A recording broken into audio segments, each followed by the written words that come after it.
My grandma has been calling me every day. She's been dead for 3 months. My grandma Minnie was a wonderful woman. She was funny, kind, and beloved by her entire community.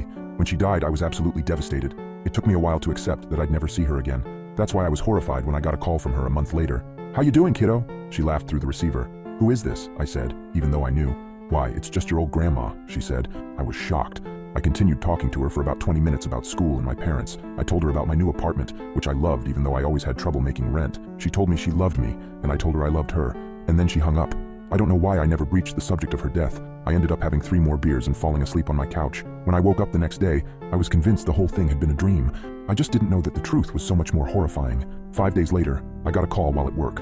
Upon picking up the call, I was left in shock. "Hi, kiddo," my grandma said cheerily. I responded, "Hi, Grandma. Can I ask where you're calling from?" She said, "Oh, you know, I'm not supposed to talk about it, but it's beautiful here. I'm surrounded by people I love." Then her next words remained in my mind forever. She told me, "Listen, there's something I need you to do for me. Be on the lookout for a little pink snake. I love you. Have a wonderful day." Then she hung up on me. I finished up work that day as best I could. I was still reeling, of course. Maybe I was going crazy. Mental illness didn't really run in my family, though. Grandma Minnie was lucid till the day she died. I took my normal route home. It's a little walk to the bus station from my building, and I do pass through some pretty gross parts of the city, but it's nothing dangerous or anything. One building I passed had this disgusting pile of black trash bags in front of it. In the corner of my eye, I noticed something sticking out from under one of the bags. It was long, ropey, and beaded with magenta sequins. It caught my attention because for a brief moment in the center of my brain, I mistook it for a pink snake. I defied all my instincts and approached the disgusting pile of bags. I pulled the beaded rope out, and at the end, there was a set of keys and a small wallet. There was no ID and no credit cards or anything that could have helped me find the original owner.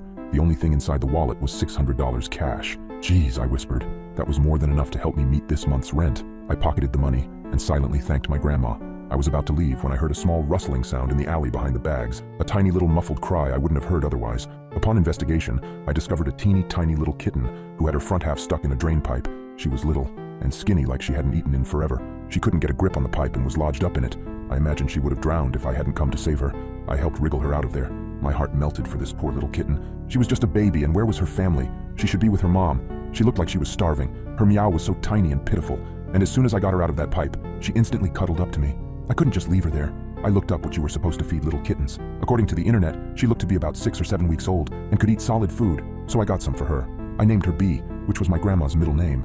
I never would have found her without my grandma's hint. A few weeks passed, and I didn't get another call from my grandma.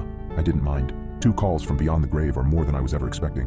Plus, I had a brand new little pal who followed me around the apartment and liked to sleep on my wireless modem and always wanted to play with my socks. As soon as Bee was in a safe, loving environment, she started to get healthy and happy. She developed quite a personality. She was silly and melodramatic. I swear to God, that little cat had a sense of humor. She would fake mortal distress if I ever picked her up from off the modem, running out of the room as if I was the devil, and then return 4 seconds later, bounding and chirruping. She slept on my chest at night. I think she liked the rise and fall of it. 4 weeks passed before I got another call. "Hey, kiddo," my grandma said. "Hi, Grandma," I replied excitedly. "I'm in the middle of making dinner." The next thing she told me made my blood run cold. She told me, "Good. I need you to take your little cat and push her face into the pan." I froze. "What?" I responded. She said, "Oh, sweetheart, I know you don't understand, but this is what has to happen." A sudden realization struck me. I don't know how I didn't think of it sooner.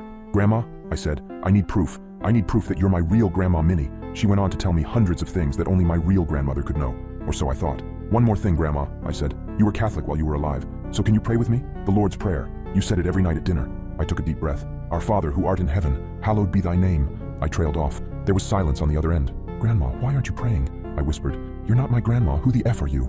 The line went dead. Let me fill you in on a little bit of obscure trivia. During the Salem witch trials, there was a minister named George Burroughs who was executed for witchcraft. As he stood on the ladder, waiting to be hanged, he recited the Lord's Prayer. It was believed that witches and demons could not say the Lord's Prayer.